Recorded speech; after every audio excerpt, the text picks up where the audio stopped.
നമസ്കാരം. ഇവർക്ക് daily news അനാലിസിലേക്ക് സ്വാഗതം. നമ്മൾ ഹിന്ദു ന്യൂസ് പേപ്പർ ആർട്ടിക്കിൾസ് ആണ്. ന്യൂസ് പേപ്പർ ഡിസ്കസ് ചെയ്യാനായിട്ട് 5 ഇമ്പോർട്ടന്റ് ആർട്ടിക്കിൾസ് ആണുള്ളത്. First article India's goods trade deficit reduce to 42-month low എന്നുള്ള ആർട്ടിക്കിളിലെ ഹെഡ്ലൈൻ ആയിട്ട് മാറിയിരിക്കുന്നു. ഇന്നത്തെ ഹിന്ദു ന്യൂസ് പേപ്പറിലെ ഏറ്റവും ഫ്രണ്ട് പേജിൽ ഉണ്ടായിരുന്ന ഒരു വാർത്ത കൂടിയാണ്. ഇപ്പോൾ ട്രേഡ് ഡെഫിസിറ്റുമായിട്ട് ബന്ധപ്പെട്ട് വന്നിരിക്കുന്ന ആർട്ടിക്കിൾ ആയതുകൊണ്ട് തന്നെ നമ്മൾ ജനറൽ സ്റ്റഡീസ് പേപ്പർ 3 എക്കണോമിക്സിന്റെ പെർസ്പെക്ടീവിലായിരിക്കും നമ്മൾ ആ ഒരു ടോപ്പിക് ഡിസ്കസ് ചെയ്യുന്നത്. രണ്ടാമത്തെ ടോപ്പിക്കും എക്കണോമിക്സ് റിലേറ്റഡ് ആയിട്ട് തന്നെയാണ്. WPI ഇൻഫ്ലേഷൻ, അതായത് ഹോൾസെയിൽ പ്രൈസ് ഇൻഫ്ലേഷനുമായിട്ട് ബന്ധപ്പെട്ടാണ് വന്നിരിക്കുന്നത്. ഈ ഒരു ടോപ്പിക്കിന് സിമിലർ ആയിട്ട് നമ്മൾ ലാസ്റ്റ് ദിവസങ്ങളിൽ ഈ പറഞ്ഞ പോലെ DNA ക്ലാസ്സിൽ കൺസ്യൂമർ പ്രൈസ് ഇൻഡെക്സിനെ കുറിച്ച് അല്ലെങ്കിൽ റീറ്റെയിൽ ഇൻഫ്ലേഷനെ കുറിച്ച് നമ്മൾ ഡിസ്കസ് ചെയ്തിട്ടുണ്ടായിരുന്നു. അപ്പോൾ അവിടെ നമ്മൾ അന്ന് ജസ്റ്റ് ഒന്ന് സൂചിപ്പിച്ചിട്ടുണ്ടായിരുന്നു ഈ ഹോൾസെയിൽ പ്രൈസ് ഇൻഡെക്സ് എന്താണെന്നുള്ള കാര്യം മാത്രം. അപ്പോൾ ഇന്ന് നമുക്ക് ഡീറ്റെയിൽ ആയിട്ട് എന്താണ് ഈ wholesale price index based inflation എന്നുള്ള കാര്യം വിശദമായിട്ട് നമുക്ക് പഠിക്കാം. ഒരു ടോപ്പിക്കും എക്കണോമിക്സ് റിലേറ്റഡ് ആയിട്ട് വന്നിരിക്കുന്ന കാരണം general studies paper 3 point of view economics related ആയിരിക്കും നമ്മൾ പഠിക്കുന്നത്. മൂന്നാമത്തെ ടോപ്പിക്ക് ഈ പറഞ്ഞ മൂന്നാമത്തെ topic appointment process of CAG, അതായത് കൺട്രോളർ ആൻഡ് ഓഡിറ്റർ ജനറലുമായിട്ട് ബന്ധപ്പെട്ടാണ്. സുപ്രീം കോടതിയിൽ കഴിഞ്ഞ ദിവസം ഒരു കേസ് ഫയൽ ചെയ്തിട്ടുണ്ടായി. അതായത് CAGയുടെ അപ്പോയിന്റ്മെന്റുമായിട്ട് ബന്ധപ്പെട്ട് നടക്കുന്ന പ്രോസസ്സ് കുറച്ചുകൂടി ഈ പറഞ്ഞ രീതിയിൽ ട്രാൻസ്പെറന്റ് ആക്കണം തുടങ്ങിയ കാര്യങ്ങളെ കുറിച്ചിട്ട് പറഞ്ഞിട്ടുണ്ടായിരുന്നു. അപ്പോൾ ആരാണ് ബേസിക്കലി CAG, അല്ലെങ്കിൽ ആരാണ് ഈ പറഞ്ഞ CAG ഇന്ത്യയിൽ അപ്പോയിന്റ് ചെയ്യുന്ന ആരാണ്, CAGയുടെ അപ്പോയിന്റ്മെന്റുമായിട്ട് ബന്ധപ്പെട്ട് കോൺസ്റ്റിറ്റ്യൂഷണൽ ആർട്ടിക്കിൾ ഏതാണ് എന്നുള്ള കാര്യം വിശദമായിട്ട് പഠിക്കണം. അതുപോലെ നിലവിൽ ഈ പറഞ്ഞ പോലെ എങ്ങനെയാണ് നമ്മുടെ നാട്ടിൽ CAG controller and auditor general appoint ചെയ്യുന്ന തുടങ്ങിയ കാര്യങ്ങൾ നമുക്ക് ഇവിടെ പഠിക്കേണ്ടതായിട്ടുണ്ട്. സോ ഒരു ടോപ്പിക്ക് പൊളിറ്റിയുടെ പെർസ്പെക്ടീവിൽ general studies paper 2 point of വ്യൂലായിരിക്കും നമ്മൾ ഡിസ്കസ് ചെയ്യുന്നത്. ദെൻ ഫോർത്ത് ടോപ്പിക്ക് സുപ്രീം കോടതി ജഡ്ജിന്റെ അപ്പോയിന്റ്മെന്റുമായിട്ട് ബന്ധപ്പെട്ടാണ്. ഇന്ന് പത്രത്തിലെ വാർത്തയിൽ നിങ്ങൾ കണ്ടു കാണുമായിരിക്കും. പുതിയ ജസ്റ്റിസ് ഈ പറഞ്ഞ പോലെ ജോയ്മാല ബഗ്ചി സോണിനെ സുപ്രീം കോടതി ജഡ്ജായിട്ട് സോൺ ചെയ്തു. അപ്പോൾ നിലവിൽ ഇപ്പോൾ ടോട്ടൽ ഇപ്പം പറയുവാണെങ്കിൽ സുപ്രീം കോടതിയിൽ 33 ജഡ്ജിമാരുണ്ട്. ടോട്ടൽ സുപ്രീം കോടതിയിലെ ഒരു സ്ട്രെങ്ത് എന്ന് പറയുന്നത് 34 ജഡ്ജസ് ആണ്. വിച്ച് മീൻസ് സ്റ്റിൽ ഒരു 1 ജഡ്ജിന്റെ വേക്കൻസി ഉണ്ട്. അപ്പൊ എനിവേ ആ ഒരു പുതിയൊരു ജഡ്ജി ഈ പറഞ്ഞ സുപ്രീം കോടതി ഈ പറഞ്ഞ ജഡ്ജിയായിട്ട് സോൺ ചെയ്തതിന് സത്യപ്രതിജ്ഞ ചെയ്തതിന്റെ ഭാഗമായിട്ട് എങ്ങനെയാണ് നമ്മൾ സുപ്രീം കോടതി ജഡ്ജിയിലേക്ക് പറഞ്ഞ അപ്പോയിന്റ് ചെയ്യുന്ന തുടങ്ങിയ കാര്യങ്ങളൊക്കെ വിശദമായിട്ട് നമുക്ക് ഇവിടെ പഠിക്കേണ്ടതായിട്ടുണ്ട്. അതും ജനറൽ സ്റ്റഡീസ് പേപ്പർ 2 ഇന്ത്യൻ പൊളിറ്റിയുടെ പോയിന്റ് ഓഫ് വ്യൂലായിരിക്കും നമ്മൾ ഡിസ്കസ് ചെയ്യുന്നത്. Then last topic Hindu news പേപ്പറിൽ എഡിറ്റോറിയൽ പേജിൽ വന്നിരിക്കുന്ന ആർട്ടിക്കിളാണ്. ഏറ്റവും പ്രധാനപ്പെട്ട ഒരു ആർട്ടിക്കിൾ കൂടിയാണ്. A land where ambition grows minus and outbound ticket എന്നുള്ള ആർട്ടിക്കിൾ ഹെഡ്ലൈൻ ആയിട്ട് പറയുന്നത്. ഈ ഒരു ആർട്ടിക്കിൾ വരാൻ കാരണം എന്ന് പറയുന്നത് റീസെന്റ് നമ്മൾ വാർത്തകളൊക്കെ കേട്ടിട്ടുണ്ടല്ലോ. US നിന്ന് ഒരുപാട് പേര് ഈ പറഞ്ഞ പോലെ ഇല്ലീഗൽ ആയിട്ടുള്ള ഇമിഗ്രൻസിനെ ഇന്ത്യയിലേക്ക് ഈ പറഞ്ഞ പോലെ തിരികെ അയച്ചു. അതും ഈ പറഞ്ഞ ഹാൻഡ് കഫ് ചെയ്തിട്ടാണ് തിരികെ അയച്ചിട്ടുണ്ടായിരുന്നത്. അപ്പോൾ അങ്ങനെയൊക്കെയുള്ള വാർത്തകൾ വരുന്ന ഒരു സാഹചര്യത്തിൽ ഇന്ത്യയിൽ നിന്നുള്ള എമിഗ്രേഷൻ എത്രത്തോളമാണ്, അല്ലെങ്കിൽ ഈ പറഞ്ഞ ലോകത്തെ ഏറ്റവും കൂടുതൽ എമിഗ്രൻസ് ഉള്ള ഒരു രാജ്യമാണ് ഇന്ത്യ എന്ന് പറയുന്നത്. അതുകൊണ്ട് തന്നെ ആ ഒരു രീതിയിൽ എന്താണ് ഇവിടെ സംഭവിച്ചുകൊണ്ടിരിക്കുന്നത്? അപ്പം എന്തുകൊണ്ട് ഈ പറഞ്ഞ പോലെ ലാൻഡ് ഓഫ് അംബിഷൻ ഒരു കുറവില്ല നമ്മുടെ രാജ്യത്ത്. പക്ഷേ ഇവിടെ കുട്ടികളാണെങ്കിലും കൂടുതൽ നിൽക്കുന്നില്ല. കൂടുതലും ആളുകൾ പുറത്തേക്കാണ് മൈഗ്രേറ്റ് ചെയ്യുന്നത്. അതിനുള്ള പ്രധാനപ്പെട്ട കാരണങ്ങൾ എന്തൊക്കെയാണ് തുടങ്ങിയാണ് ആ ഒരു ആർട്ടിക്കിൾ നമ്മൾ പ്രധാനമായിട്ട് ഡിസ്കസ് ചെയ്യുന്നത്. That to related to governance related ആയിട്ട് general studies paper 2 point of വ്യൂലായിരിക്കും ആ ഒരു ടോപ്പിക് നമ്മൾ ഡിസ്കസ് ചെയ്യുന്നത്. പിന്നെ ഈ ഒരു ടോപ്പിക് എല്ലാം ഡിസ്കസ് ചെയ്തതിന് ശേഷം നമ്മൾ സ്ഥിരം ചെയ്യുന്ന പോലെ തന്നെ എല്ലാ ഒരു മോഡൽ MCQ കൊണ്ട് സോൾവ് ചെയ്തായിരിക്കും നമ്മൾ സെഷൻ വൈൻഡ് അപ്പ് ചെയ്യുന്നത്. നമുക്ക് ടൈം കളയാണ്ട് സെഷൻ സ്റ്റാർട്ട് ചെയ്യാം. So first article India's goods trade deficit at 42-month low following dip in gold crude imports എന്നുള്ള ആർട്ടിക്കിൾ ഹെഡ്ലൈൻ ആയിട്ട് മാറിയിരിക്കുന്നു. അപ്പൊ റീസെന്റ് പറഞ്ഞ പോലെ നമ്മൾ കഴിഞ്ഞ മാസങ്ങളിലൊക്കെ തന്നെ മന്ത്ലി വരുന്ന ഡേറ്റയാണ്. അപ്പൊ അതുകൊണ്ട് തന്നെ നമുക്ക് ആ ഒരു വാല്യൂ അല്ല ഇമ്പോർട്ടന്റ് ആയിട്ട് എത്രത്തോളമാണ് കറന്റ് ഇന്ത്യയുടെ ഡെഫിസിറ്റ്, ആ ഒരു വാല്യൂ അല്ല. ബിക്കോസ് അത് മന്ത്ലി മാറിയേക്കാം. ഈ ഒരു മാസം ഇച്ചിരി കുറവാണെങ്കിൽ അടുത്ത മാസം മേ ബി കൂടാം, അല്ലെങ്കിൽ വീണ്ടും കുറയും. അത് മാറിയിരിക്കാം. നമ്മൾ പ്രധാനമായിട്ട് പഠിക്കേണ്ടത് എന്താണ് ഈ ട്രേഡ് ഡെഫിസിറ്റ് കൊണ്ട് ഉദ്ദേശിക്കുന്നത്, എന്താണ് ഇതുമൂലം ഉണ്ടാകുന്ന ഇംപ്ലിക്കേഷൻസ്, അല്ലെങ്കിൽ എങ്ങനെയാണ് പ്രധാനമായിട്ട് ട്രേഡ് ഡെഫിസിറ്റ് ഉണ്ടാകുന്നത്, അതുമൂലം ഉണ്ടാകുന്ന നമ്മുടെ എക്കണോമിയുടെ ഉണ്ടാകുന്ന ഇംപ്ലിക്കേഷൻസ് എന്തൊക്കെയാണ് തുടങ്ങിയതാണ് പ്രധാനമായിട്ടും എക്സാമിന്റെ വ്യൂ പോയിന്റിൽ നമ്മൾ പഠിക്കുമ്പോൾ ശ്രദ്ധിക്കേണ്ട കാര്യങ്ങൾ. ഇവിടെ തന്നെ ആദ്യം ഞാൻ പറയുകയാണ് ഡെഫിസിറ്റ് എന്നുള്ള വാക്ക് ഇതിനു മുമ്പ് ഞാൻ പറഞ്ഞിട്ടുള്ളതാണ്. എനിവേ ഡെഫിസിറ്റ് എന്നത് എസ്പെഷ്യലി ട്രേഡ് ഡെഫിസിറ്റ് എന്ന് പറയുമ്പോൾ ട്രേഡ് നമുക്ക് രണ്ട് കാര്യങ്ങളോട് നടക്കുന്നത്. ഒന്ന് ഇറക്കുമതി അഥവാ ഇമ്പോർട്ട് നടക്കും, അല്ലെങ്കിൽ കയറ്റുമതി അഥവാ എക്സ്പോർട്ട്. അപ്പോൾ ഇതിൽ നമുക്ക് വരുമാനം, നമ്മൾ നല്ല ഏതൊരു രാജ്യത്തിനും വരുമാനം ഉണ്ടാക്കി കൊടുക്കുന്നത് ഏതെന്ന് ചോദിച്ചാൽ എക്സ്പോർട്ടാണ്. ബിക്കോസ് സാധനങ്ങൾ നിർമ്മിച്ച് കയറ്റുമതി ചെയ്യുന്നതിലൂടെ നമുക്ക് വരുമാനം നേടിയെടുക്കാൻ സാധിക്കും. എന്നാൽ നമ്മുടെ വരുമാനം നഷ്ടമാകുന്ന കമ്പോണന്റ് ആണ് ഇമ്പോർട്ട്. അതുകൊണ്ടാണ് കൊമേഴ്സിൽ അല്ലെങ്കിൽ ഇത്തരത്തിലുള്ള ടേംസിലൊക്കെ തന്നെ നമ്മൾ ഇമ്പോർട്ടിനെ നെഗറ്റീവായിട്ട് സൈൻ കൊടുക്കും, മൈനസ് സൈനും കൊടുക്കും. എക്സ്പോർട്ട് നമ്മൾ പോസിറ്റീവ് സൈൻ കൊടുക്കും. കാരണം വരുമാനത്തിന്റെ അടിസ്ഥാനത്തിൽ കൊടുക്കുന്നതാണ്. ഇവിടങ്ങളിൽ നമുക്ക് വരുമാനം ഉണ്ടാകുന്ന എക്സ്പോർട്ടും വരുമാനം നഷ്ടപ്പെടുന്ന ഇമ്പോർട്ടാണ് ഞാൻ പറഞ്ഞല്ലോ. സോ ഇപ്പോൾ export is greater than import. നമ്മുടെ എക്സ്പോർട്ട് ഇമ്പോർട്ടിനേക്കാൾ ഗ്രേറ്റർ ആണെങ്കിൽ നമുക്ക് കൂടുതൽ പൈസ കിട്ടുന്നത്. ഉദാഹരണം നമ്മൾ 100 രൂപയുടെ സാധനം കയറ്റുമതി ചെയ്തു, 90 രൂപയുടെ സാധനമേ നമ്മൾ ഇറക്കുമതി ചെയ്തുള്ളൂ മൈനസ്. അപ്പൊ ഇത് തമ്മിൽ നെറ്റ് എടുത്ത് കഴിയുമ്പോഴേക്കും നമുക്ക് 10 rupees 10 + 10 എന്നാണ് ബേസിക്കലി കൊടുക്കുന്നത്. +10 കൊണ്ട് ഉദ്ദേശിക്കുന്നത് ദിസ് ഇസ് സർപ്ലസ്. ഇത് സർപ്ലസിന്റെ ഒരു കമ്പോണന്റ് ആയിട്ട് നമുക്ക് വേണമെങ്കിൽ പറയാനായിട്ട് സാധിക്കും. ഇത് സർപ്ലസ് ആണെന്ന് പറയാൻ സാധിക്കും. അപ്പൊ എപ്പോഴാണ് നമുക്ക് സർപ്ലസ് കിട്ടുന്നത് വെച്ചാൽ whenever export is greater than that of import we will receive a surplus in trade. ഇനി നേരെ തിരിച്ചത് ഒരു കമ്പോണന്റ് ആണ്. whenever export is lesser than that of import, export ഇമ്പോർട്ടിനേക്കാൾ കുറവാണെങ്കിൽ എന്തായിരിക്കും സംഭവിക്കുന്നത്? എക്സാമ്പിൾ പ്രകാരം തന്നെ പറയുവാണെങ്കിൽ ഇവിടെ നമ്മൾ 100 രൂപയുടെ വസ്തു നമ്മൾ കയറ്റുമതി ചെയ്തു, +100 ഇട്ട് കൊടുത്തു വരുമാനം കിട്ടുന്ന കാരണം. എന്നാൽ നമ്മൾ ഇറക്കുമതി ചെയ്ത് -100 110 രൂപ, 110 രൂപയുടെ സാധനം നമ്മൾ ഇറക്കുമതി എന്ന് വിചാരിക്കാം. അങ്ങനെയാണെങ്കിൽ ഇവിടെ നെറ്റ് എടുത്ത് കഴിയുമ്പോഴേക്കും -10 ഈ മൈനസ് ഉദ്ദേശിക്കുന്നത് എന്താണ്? നെറ്റ് നമുക്ക് പുറത്തേക്കാണ് പൈസ പോയിട്ടുള്ളത്. അപ്പൊ ഇങ്ങനെ ഒരു കണ്ടീഷനിൽ വരുമ്പോഴാണ് നമ്മൾ ഡെഫിസിറ്റ് എന്ന് ബേസിക്കലി സൂചിപ്പിക്കുന്നത് കേട്ടോ. അപ്പൊ ഡെഫിസിറ്റ് എന്ന് പറഞ്ഞു കഴിഞ്ഞാൽ പലപ്പോഴും നമ്മുടെ ഇപ്പം ഡെഫിസിറ്റ് എന്ന് പറയുമ്പോൾ എന്തായിരിക്കും ഉദ്ദേശിക്കുന്നത്? നമ്മുടെ import is greater than that of export. Whenever import is greater than export, we tend to lose money. അതിനെയാണ് ഈ പറഞ്ഞ ട്രേഡ് ഡെഫിസിറ്റ് എന്ന് ബേസിക്കലി സൂചിപ്പിക്കുന്നത്. അപ്പൊ ഈ പൈസ കിട്ടുക, പൈസ നഷ്ടപ്പെടുക എന്നൊക്കെ പറയുമ്പോൾ അതിനകത്ത് ബാലൻസ് ഓഫ് പേയ്മെന്റ് പ്രശ്നങ്ങൾ കാര്യങ്ങൾ വരുന്നുണ്ട്. ബിക്കോസ് ഇന്ത്യ നമ്മൾ ഇമ്പോർട്ട് എക്സ്പോർട്ട് എന്ന് പറയുന്ന എക്സ്റ്റേണൽ കൺട്രീസുമായിട്ട് നടന്ന ഇടപാടുകളാണോ, അതുകൊണ്ട് തന്നെ ഈ ട്രാൻസാക്ഷൻസ് ഒക്കെ തന്നെ നമ്മൾ രജിസ്റ്റർ ചെയ്ത് വെച്ചിരിക്കുന്നതിന്റെ പേരാണ് ബാലൻസ് ഓഫ് പേയ്മെന്റ് എന്ന് പറയുന്നത്. BOP എന്ന് പറയുന്നത് റെക്കോർഡിംഗ് ആയിട്ടുള്ള സ്റ്റേറ്റ്മെന്റ്സ് ആണ്. അപ്പൊ ഈ BOP-യിൽ നമുക്ക് പൊതുവിൽ ഈ പറഞ്ഞ പോലെ ഇന്ത്യയെ സംബന്ധിച്ച് ട്രേഡിന്റെ കാര്യത്തിൽ ഡെഫിസിറ്റ്, വിച്ച് മീൻസ് നമ്മൾ ഏറെക്കുറയും വസ്തുക്കൾ എന്താ ചെയ്യുന്നത്, പുറത്ത് ഇങ്ങോട്ടേക്ക് ഇറക്കുമതിയാണ് ഇന്ത്യ ഓൾ ഓവർ മിക്ക സമയങ്ങളിൽ ചെയ്തുകൊണ്ടിരിക്കുന്നത്. അറ്റ് സർട്ടൺ ടൈംസ് ഇന്ത്യക്ക് ലഭിക്കാറുണ്ട് സർപ്ലസ്. അതുകൊണ്ട് തന്നെ സ്റ്റേറ്റ്മെന്റ് പ്രതീക്ഷിച്ചേക്കുക ഇന്ത്യക്ക് ഒരു കാലത്തും ട്രേഡ് സർപ്ലസ് ഉണ്ടായിട്ടില്ല എന്ന് പറഞ്ഞാൽ തെറ്റാണ്. ഇപ്പൊ സിമ്പിൾ ഉദാഹരണം പറയുവാണെങ്കിൽ കോവിഡിന്റെ സമയത്ത് ഇന്ത്യക്ക് ട്രേഡ് സർപ്ലസ് ഉണ്ടായിട്ടുണ്ടായിരുന്നു. ബിക്കോസ് ആ ടൈമിൽ നമ്മൾ ഒരുപാട് വസ്തുക്കൾ ഇറക്കുമതി ചെയ്തില്ല. ബിക്കോസ് നമ്മൾ ഇറക്കുമതി ചെയ്യുന്ന പ്രധാനപ്പെട്ട വസ്തുക്കൾ ഏതാണെന്ന് ചോദിച്ചു കഴിഞ്ഞാൽ ഗോൾഡ്, അതുപോലെ ക്രൂഡ് ഓയിൽ, പിന്നെ കോൾ. ഈ മൂന്നും എന്തിനാന്ന് ചോദിച്ചു കഴിഞ്ഞാൽ ഒന്ന് കോൾ എന്ന് പറയുന്ന ഇലക്ട്രിസിറ്റി നിർമ്മാണത്തിന് വേണ്ടിയിട്ട്, ഇലക്ട്രിസിറ്റി ജനറേഷന് വേണ്ടിയിട്ട്. ക്രൂഡ് ഓയിൽ ഇവിടെ ഈ പറഞ്ഞ നമ്മൾ പെട്രോളിയം ഉൽപ്പന്നങ്ങളൊക്കെ വേണമല്ലോ, വാഹന ഗതാഗതങ്ങൾക്ക് ഒക്കെ വേണ്ടിയിട്ട്. പിന്നെ ഗോൾഡ് ഒരു പൊതുവെ നമ്മളൊരു കൾച്ചറിന്റെ ഭാഗമായിട്ട് അല്ലെങ്കിൽ ഈ പറഞ്ഞ രീതിയിൽ ഓർണമെന്റ്സ്, അതായത് ഈ പറഞ്ഞ രീതിയിൽ ഇൻവെസ്റ്റ്മെന്റിന്റെ ഭാഗമായിട്ട് പൊതുവെ കണക്കാക്കുന്നതാണ്. അതുകൊണ്ട് ഇന്ത്യ പ്രധാനമായിട്ട് ഇറക്കുമതി ചെയ്യുന്ന മൂന്ന് വസ്തുക്കൾ ഇപ്പൊ മൂന്നുമാണ്. അത് മൂന്നും താരതമ്യേന ഈ പറഞ്ഞ രീതിയിൽ കോവിഡിന്റെ സമയത്ത് കുറവായിരുന്നു. ബിക്കോസ് വാഹനങ്ങൾ അധികം ഓടുന്നില്ലാത്ത കാരണം തന്നെ പെട്രോളിയം അധികം വേണ്ടായിരുന്നു. പിന്നെ ഈ രീതിയിൽ ഗോൾഡിന്റെ ആവശ്യകതയും പലപ്പോഴും കുറവായിരുന്നു. കോള് സ്റ്റിൽ ഉണ്ടായിരുന്നു, ഇറക്കുമതി ചെയ്യുന്നുണ്ടായിരുന്നു. പക്ഷേ കമ്പയർഡ് അതർ ടു കമ്പോണൻസ് താരതമ്യേന കുറഞ്ഞ കാരണം കോവിഡിന്റെ സമയത്ത് നമുക്ക് ഈ പറഞ്ഞ രീതിയിൽ നമ്മുടെ ഇറക്കുമതി താരതമ്യേന കുറച്ച് നിർത്താൻ പറ്റി. പക്ഷേ ആ ഒരു ടൈമിൽ നമുക്ക് എക്സ്പോർട്ട് കൂട്ടാൻ പറ്റി. ബിക്കോസ് ഒരുപാട് രാജ്യങ്ങളിലേക്ക് ഇന്ത്യയിൽ നിന്ന് മരുന്നുകൾ ഉത്പാദിപ്പിച്ച്, എസ്പെഷ്യലി വാക്സിനുകളൊക്കെ നമ്മളിവിടെ നിർമ്മിച്ച് കയറ്റുമതി ചെയ്തിട്ടുണ്ടായിരുന്നു. അപ്പോൾ കോവിഡിന്റെ സമയത്ത് we were able to witness condition called surplus. But usual ടൈംസിൽ ഇന്ത്യക്ക് എന്താ സംഭവിച്ചിട്ടുണ്ടെങ്കിൽ ട്രേഡിന്റെ കാര്യത്തിൽ ഡെഫിസിറ്റ് ആണ്. ആ ഡെഫിസിറ്റ് വൈഡൻ ആകും തോറും ട്രേഡ് ഡെഫിസിറ്റ് വൈഡ് ആകുക എന്ന് പറഞ്ഞു കഴിഞ്ഞാൽ ഇപ്പൊ ഈ -10 എന്നുള്ള -20 ആകുക, -40 ആകുക, ഇതിനൊക്കെയാണ് ട്രേഡ് ഡെഫിസിറ്റ് വൈഡനിങ് എന്ന് ബേസിക്കലി പറയുന്നത്. അപ്പൊ ട്രേഡ് ഡെഫിസിറ്റ് വൈഡൻ ആകും തോറും നമ്മുടെ ബാലൻസ് ഓഫ് പേയ്മെന്റ് ക്രൈസിസ് സംഭവിച്ചുകൊണ്ടിരിക്കും. അങ്ങനെ നമുക്ക് പിടിച്ചു നിൽക്കാൻ വേണ്ടി ആ ബാലൻസ് ഓഫ് പേയ്മെന്റ് ക്രൈസിസ് ഒന്ന് തരണം ചെയ്ത് നിൽക്കാനായിട്ട് അല്ലെങ്കിൽ ബാലൻസ് ചെയ്ത് നിർത്താനായിട്ടാണ് നമുക്ക് ഫോറിൻ എക്സ്ചേഞ്ച് റിസർവ്സ് ഒക്കെ ഉള്ളത്. ബട്ട് ഈ for deficit is not able to be keep up with the reserves. ആ ഒരു ഫോറിൻ എക്സ്ചേഞ്ച് റിസർവ് കൊണ്ട് കീപ്പ് അപ്പ് ചെയ്ത് നിർത്താൻ പറ്റാത്ത ഒരു ഡെഫിസിറ്റിലേക്കാണ് നമ്മൾ പോകുന്നതെങ്കിൽ ആ സാഹചര്യത്തിൽ വിളിക്കുന്ന പേരാണ് crisis, balance of payment crisis, BOP crisis എന്ന് പറഞ്ഞാൽ നമ്മൾ 1990 കാലഘട്ടത്തിൽ ഇന്ത്യയിൽ ഉണ്ടായിട്ടുണ്ടായിരുന്നു. അപ്പൊ ബാലൻസ് ഓഫ് പേയ്മെന്റ് ക്രൈസിസ് എപ്പോഴും വരുന്നത് വെച്ചാൽ ബാലൻസ് ഓഫ് പേയ്മെന്റ് ഉണ്ടാകുന്ന ഡെഫിസിറ്റിനെ നമ്മുടെ ഫോറിൻ എക്സ്ചേഞ്ച് റിസർവ് കൊണ്ട് പിടിച്ചു നിർത്താൻ പറ്റാത്തൊരു സാഹചര്യത്തിൽ ഉണ്ടാകുന്നതാണ് BOP ക്രൈസിസ് ആണ്. അതുകൊണ്ട് എപ്പോഴും നമ്മൾ ഈ ഡെഫിസിറ്റ് അധികം ഉണ്ടാകാതിരിക്കാനാണ് ശ്രമിക്കുന്നത്. ഇപ്പോൾ നമ്മൾ നിലവിൽ വാർത്ത കണ്ടേ, India's goods trade deficit at 42-month low following dip in gold crude imports. ഇപ്പൊ നിങ്ങൾക്ക് ഏകദേശം ആ ടോപ്പിക്ക് മനസ്സിലായി വരുന്നുണ്ട്. അതായത് കഴിഞ്ഞ 42 മാസത്തിനിടയിലെ ഏറ്റവും കുറവുള്ള ഒരു ട്രേഡ് ഡെഫിസിറ്റ്, ഇന്ത്യക്ക് ട്രേഡ് ഡെഫിസിറ്റ് ഇല്ല നമ്മൾ പറയുന്നില്ല, പക്ഷേ 42 മാസത്തിനിടെ ഏറ്റവും കുറഞ്ഞ ട്രേഡ് ഡെഫിസിറ്റ് എന്ന് പറയുന്നത്. അത് എന്തുകൊണ്ടാണ് കുറവുണ്ടാകാൻ സാധിച്ചത്? നമ്മൾ ഇമ്പോർട്ട് അധികം ചെയ്തിട്ടില്ല, അല്ലെങ്കിൽ ഇമ്പോർട്ടിന്റെ അളവ് നമ്മൾ താരതമ്യം കുറച്ചിട്ടുണ്ട്. ബിക്കോസ് ഗോൾഡും ക്രൂഡ് ഓയിൽ ഇമ്പോർട്ട്സും ആണ് പ്രധാനമായിട്ടും കുറഞ്ഞത് എന്നുള്ള കാര്യം ഓർക്കുക. അതിൽ ഏറ്റവും പ്രധാനപ്പെട്ട ഒരു കാര്യം എന്ന് പറഞ്ഞാൽ ഗോൾഡ് ആയിരിക്കും. കാരണം ബിക്കോസ് ഗോൾഡിന്റെ പ്രൈസ് കൂടിക്കൊണ്ടിരിക്കുന്ന കാരണം പതുക്കെ ഗോൾഡിന്റെ കൺസപ്ഷൻ നമ്മുടെ നാട്ടിൽ പതുക്കെ കുറയുന്നുണ്ട്. കൂടുതൽ ആളുകളും ഓർണമെന്റ്സ് എന്ന രീതിയിലേക്ക് ഗോൾഡിനെ മാറി ചിന്തിക്കാനൊക്കെ തുടങ്ങിയിട്ടുണ്ട്. അപ്പൊ അതിന്റെയൊക്കെ ഭാഗമായിട്ടാകാം ഈ പറഞ്ഞ രീതിയിൽ ഗോൾഡിന്റെ ഈ പറഞ്ഞ പോലെ ഇറക്കുമതി നമുക്ക് താരതമ്യേന കുറഞ്ഞത്. പിന്നെ ക്രൂഡ് ഓയിലിന്റെ കാര്യത്തിൽ പറയുകയാണെങ്കിൽ ഒരു പരിധി വരെ പറയുവാണെങ്കിൽ നമ്മളിപ്പം ഓൾട്ടർനേറ്റീവ് സോഴ്സ് ഓഫ് എനർജി നമ്മൾ ഇപ്പം ഉപയോഗിച്ച് തുടങ്ങിയിട്ടുണ്ട്. ഉദാഹരണത്തിന് വാഹനങ്ങളാണെങ്കിൽ കൂടുതൽ ഇലക്ട്രിക് വാഹനങ്ങൾ നമ്മുടെ നാട്ടിൽ ഇറങ്ങി തുടങ്ങിയിരിക്കുന്നു. വീടുകളിലാണെങ്കിലും കൂടുതലായിട്ട് സോളാർ എനർജി ഉത്പാദിപ്പിക്കാൻ തുടങ്ങിയിരിക്കുന്നു. അപ്പൊ അതിന്റെയൊക്കെ ഒരു ഭാഗമായിട്ടാകാം ഒരു പക്ഷേ ഈ പറഞ്ഞ പോലെ ഇന്ത്യയിലെ ക്രൂഡ് ഓയിലിന്റെ ഇമ്പോർട്ട് താരതമ്യേന കുറഞ്ഞിട്ടുണ്ടാവുക. എനിവേ ഡെഫിസിറ്റ് ഇല്ല എന്ന് പറയുന്നില്ല, ഡെഫിസിറ്റ് ഉണ്ട്. ബട്ട് ആ ഡെഫിസിറ്റ് കഴിഞ്ഞ 42 മാസത്തിനിടയിൽ ഏറ്റവും താഴ്ന്ന ഡെഫിസിറ്റ് ആയിരുന്നു എന്നുള്ള കാര്യം കൃത്യമായിട്ട് ഓർത്ത് വെച്ചേക്കാം. Then major contribution India trade ഡെഫിസിറ്റിലേക്ക് ഏറ്റവും കൂടുതൽ കോൺട്രിബ്യൂട്ട് ചെയ്തൊക്കെയാണ് ക്രൂഡ് ഓയിൽ, പെട്രോളിയത്തിന്റെ ഇറക്കുമതി, ഗോൾഡിന്റെ ഇറക്കുമതി. നമ്മളിപ്പോൾ പറഞ്ഞോളൂ, ഗോൾഡ് എന്ന് പറയുമ്പോൾ ഈ പറഞ്ഞ രീതിയിൽ ഇൻവെസ്റ്റ്മെന്റ് പർപ്പസ് ഒക്കെ ആയിട്ട് പലപ്പോഴും കാണാറുണ്ട്. പിന്നെ അതുപോലെ ഇലക്ട്രോണിക്സ് ആൻഡ് മെഷീനറി. ഇപ്പം നമ്മുടെ നാട്ടിൽ അധികം ഈ പറഞ്ഞ ഇലക്ട്രോണിക്സ് ഉൽപ്പന്നങ്ങൾ ഇപ്പം താരതമ്യേന നമ്മൾ ഒരുപാട് ജനറേറ്റ് ചെയ്യുന്നുണ്ട്. പക്ഷേ പണ്ട് കാലങ്ങളിൽ അല്ലെങ്കിൽ ഇപ്പോഴും ശരിക്കും പറയുവാണെങ്കിൽ നമ്മൾ ഉപയോഗിക്കുന്ന മിക്ക ഇലക്ട്രിക് വസ്തുക്കളും നമ്മൾ ഇവിടെ തന്നെ നിർമ്മിക്കുന്നതല്ല. ഈവൻ നമ്മൾ ഇലക്ട്രിക് വാഹനങ്ങളിലൊക്കെ ഉപയോഗിക്കുന്ന പല കമ്പോണൻസ് നമ്മൾ വിദേശത്ത് നിന്ന് ഇറക്കുമതി ചെയ്യുന്നവയാണ്. അപ്പൊ അങ്ങനെയൊക്കെയുള്ള ഇലക്ട്രോണിക് മെഷീനറീസിന്റെ ഒക്കെ തന്നെ ഉപയോഗങ്ങളും ഇതൊക്കെ നമ്മൾ ഇറക്കുമതി ചെയ്യേണ്ടതായിട്ട് വരും. പിന്നെ കെമിക്കൽ ഫെർട്ടിലൈസേഴ്സ്, അഗ്രികൾച്ചറിന് വേണ്ടത് കെമിക്കൽ ഫെർട്ടിലൈസേഴ്സ്, ഇവയൊക്കെ തന്നെ ഏറെക്കുറെ നമുക്ക് വിദേശത്ത് നിന്ന് ഇറക്കുമതി ചെയ്ത് തന്നെയാണ് ഇവിടെ കഴിയുന്നത്. അതുകൊണ്ട് തന്നെയാണ് സ്റ്റിൽ മിക്ക സമയങ്ങളിൽ നമുക്ക് ഈ പറഞ്ഞ ട്രേഡ് ഡെഫിസിറ്റ് ആയിട്ട് നിൽക്കുന്നു, അല്ലെങ്കിൽ ബാലൻസ് ഓഫ് പേയ്മെന്റ് നമുക്ക് ഡെഫിസിറ്റ് ആയിട്ട് നിൽക്കുന്നത്.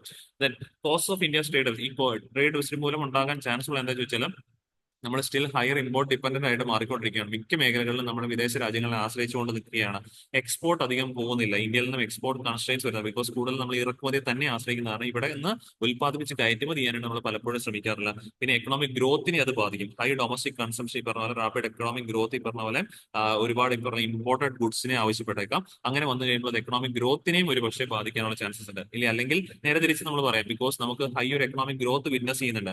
ആ ഹൈ എക്കണോമിക് ഗ്രോത്തിൽ നമുക്ക് ആവശ്യമുള്ള വസ്തുക്കൾ പൊതുവിൽ നമുക്ക് ഇവിടെ കിട്ടാറില്ല. അതുകൊണ്ട് തന്നെ നമ്മൾ എന്ത് ചെയ്യും, കൂടുതൽ ഈ പറഞ്ഞ ഇറക്കുമതി ആശ്രയിക്കാറുണ്ട്. പിന്നെ കറൻസി വാല്യുവേഷനും ഒരു പ്രോബ്ലം തന്നെയാണ്. ബിക്കോസ് വീക്കർ കറൻസി പറഞ്ഞ ഇമ്പോർട്ട് കൂടുതൽ എക്സ്പെൻസീവ് ആക്കി മാറ്റാൻ പറ്റും. അതുകൊണ്ട് തന്നെ ഈ പറഞ്ഞ പലപ്പോഴും നമ്മുടെ ട്രേഡ് ഡെഫിസിറ്റ് കൂടുതൽ ബൈഡൻ ആവും. ബിക്കോസ് വീക്കർ കറൻസി എന്ന് പറയുമ്പോൾ നമ്മുടെ കറൻസി ഡീവാല്യൂ ചെയ്ത് അല്ലെങ്കിൽ ഡിപ്രീഷിയേറ്റ് ചെയ്ത് നിൽക്കുന്ന ഒരു സാഹചര്യം. ഇപ്പൊ നമുക്ക് കറന്റ് കാണുവാണെങ്കിൽ ഇന്ത്യൻ റുപ്പി ഡിപ്രീഷിയേറ്റ് ചെയ്ത് നിൽക്കുന്ന ഒരു സാഹചര്യമാണ് അല്ലെ. ഇപ്പൊ 88 രൂപ ഒരു ഡോളർ ആ റേഞ്ചിലേക്കാണ് ഇന്ത്യൻ റുപ്പി മാറിക്കൊണ്ടിരിക്കുന്നത്. അത്രയും ഡിപ്രീഷിയേറ്റ് ചെയ്ത് നിൽക്കുമ്പോഴേക്കും നമ്മൾ സ്റ്റിൽ സാധനങ്ങൾ ഇറക്കുമതി ചെയ്യുമ്പോൾ കൂടുതൽ പൈസ നമുക്ക് കൊടുക്കേണ്ടി വരുന്ന ഒരു സാഹചര്യം ഉണ്ടാവും.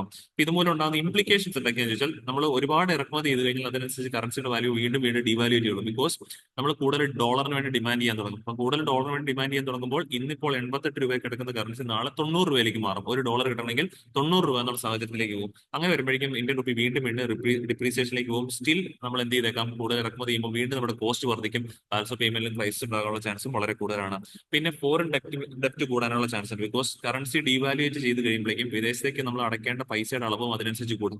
ബിക്കോസ് നമുക്ക് മോർ ഇന്ത്യൻ മണി വെച്ചിട്ട് വേണം പിന്നെ ഒരു ഡോളറിനെ മേടിക്കേണ്ടി വരിക. ഉദാഹരണം പറയുകയാണെങ്കിൽ $100 നമ്മൾ വിദേശത്ത് നിന്ന് കടം മേടിച്ചു വിചാരിച്ചോ. അപ്പോൾ ഒരു ഡോളർ 88 രൂപയാണ് ഇപ്പോഴത്തെ സാഹചര്യമെങ്കിൽ നമ്മൾ 88,800 രൂപ മുടക്കി കഴിഞ്ഞാൽ നമുക്ക് $100 കിട്ടാനായിട്ട് സാധിക്കും. അത് വെച്ച് നമുക്ക് വിദേശത്തുള്ള കടം അടച്ചു തീർക്കാൻ പറ്റും. പക്ഷെ നാളെ ഈ പറഞ്ഞ പോലെ ഒരു ഡോളറിന് വില കൂടി കഴിഞ്ഞു കഴിഞ്ഞാൽ തീർച്ചയായിട്ടും നമ്മൾ ഒരുപാട് ഒരു ഡോളറിന് ഈ പറഞ്ഞ പോലെ 90 രൂപയായി കഴിഞ്ഞു കഴിഞ്ഞാൽ നമ്മൾ 9,000 ഇന്ത്യൻ റുപ്പീസ് ചെലവാക്കേണ്ടി വരും ഒരു $100 കണ്ടുപിടിക്കാനായിട്ട്. അതുകൊണ്ട് നമുക്ക് ഇപ്പം ആണെങ്കിൽ 8,800 രൂപ മുടക്കി കഴിഞ്ഞാൽ മതി $100 കിട്ടാനായിട്ട് സാധിക്കും. പക്ഷേ നാളെ ഈ പറഞ്ഞ ഇന്ത്യൻ റുപ്പി ഡിപ്രീഷിയേറ്റ് ചെയ്ത് $1 90 റുപ്പീസ് ആയി കഴിഞ്ഞാൽ 9,000 റുപ്പീസ് നമ്മൾ കൊടുക്കേണ്ടി വരും ആ ഒരു $100 കിട്ടാനായിട്ട്. വിച്ച് മീൻസ് നമുക്ക് കൂടുതൽ ബർഡൻ അത് ഉണ്ടാക്കാനായിട്ടുള്ള ചാൻസസും കൂടുതലാണ്. പിന്നെ ഇമ്പാക്ട് ഡൊമസ്റ്റിക് ഇൻഡസ്ട്രീസിനെ ബാധിക്കാം. ബിക്കോസ് നമ്മുടെ നാട്ടിലെ ഡൊമസ്റ്റിക് ഇൻഡസ്ട്രീസ് കുറേയൊക്കെ ഈ പറഞ്ഞ പോലെ വിദേശത്തു നിന്നുള്ള സാധനങ്ങൾ ഇറക്കുമതി ചെയ്താണ് കഴിയുന്നത്. അപ്പോൾ വിദേശ സാധനങ്ങൾ ഇറക്കുമതി ചെയ്യുമ്പോൾ ഈ പറഞ്ഞ രീതിയിൽ ഇന്ത്യൻ റുപ്പി ഡീവാലുവേറ്റ് ചെയ്ത് കഴിഞ്ഞാൽ അവർക്ക് കൂടുതൽ ചെലവ് കൂടും. അപ്പോൾ ആ ചെലവ് കൂടുന്ന അവരുടെ കമ്പോണൻസിനെ പ്രൈസിനെ വർദ്ധിപ്പിക്കും. അപ്പോൾ അവർക്ക് ആ ഒരു പ്രൈസ് കുറഞ്ഞു നിൽക്കുന്നതിന്റെ അഡ്വാൻറ്റേജ് താരതമ്യേന നഷ്ടപ്പെടാനുള്ള ചാൻസസ് വളരെ കൂടുതലാണ്. അങ്ങനെ വന്നു കഴിയുമ്പോൾ നമ്മുടെ എക്കണോമിക് ഗ്രോത്തിനെ ബാധിച്ചേക്കാം.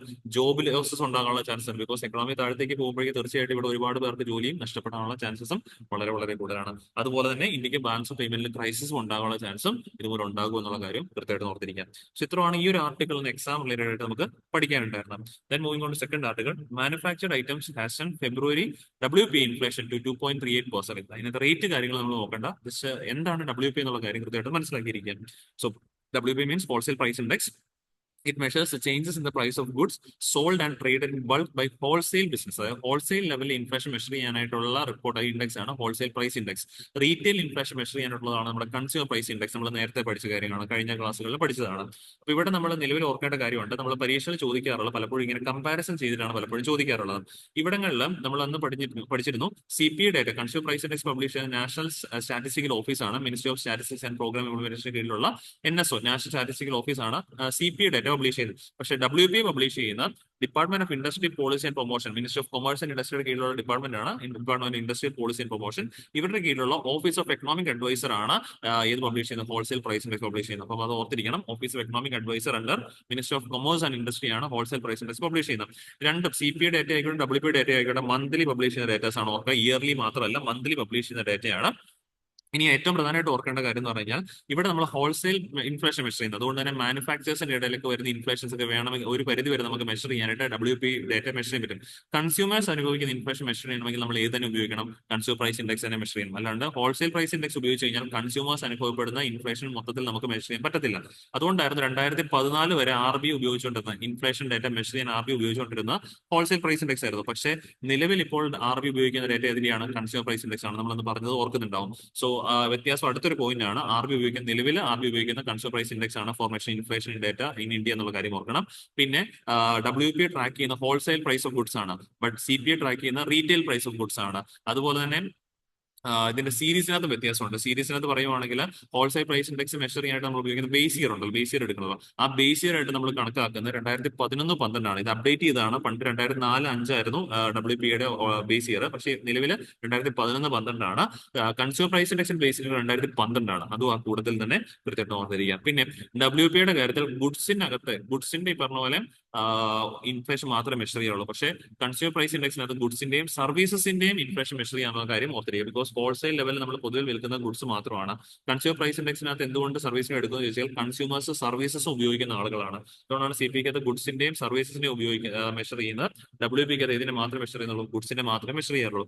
അതിൽ തന്നെ ഏറ്റവും കൂടുതൽ ഇമ്പോർട്ടൻസ് കൊടുത്തിരിക്കുന്നത് മാനുഫാക്ചർഡ് ഗുഡ്സിനാണ്. മാനുഫാക്ചർഡ് ഗുഡ്സിനാണ് WPക്ക് ഏറ്റവും ഹയസ്റ്റ് ഇമ്പോർട്ടൻസ് ഉള്ള കാര്യം കൃത്യമായിട്ട് ഓർത്തിരിക്കാം. അതുകൊണ്ട് തന്നെ ആ മാനുഫാക്ചറിംഗ് ഗുഡ്സിന്റെ വില കൂടിക്കഴിഞ്ഞാൽ WPയിൽ അതിനനുസരിച്ച് വില കൂടും. വില കുറഞ്ഞു കഴിഞ്ഞാൽ WP അതിനനുസരിച്ച് പോയിന്റിൽ താഴാനുള്ള ചാൻസ് കൂടുതലാണ്.